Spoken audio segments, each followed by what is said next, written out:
ഇന്നത്തെ ചന്ദന ചാർത്തിലാഹ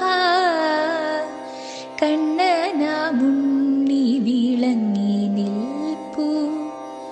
വലതു കരത്തിലായി നറുവെണ്ണയും തോളിലായി ചാരി മുരളികയും കാൽത്തള കിങ്ങിണി കാഞ്ചന മാലിന്യങ്ങൾ പൊൻവളകൾ നല്ല പൊൻതിലകം തെച്ചി തുളസി കൊണ്ടുള്ള വനമാല മണിമാറിൽ ചാനു കിടപ്പതുണ്ട്. മകുടം മലർമാല മൗലിയിൽ പ്രഭൈകി മണിവർണ്ണ നിന്നു ചന്ദമിക്കാൻ മന്ദഹാസം തൂകി.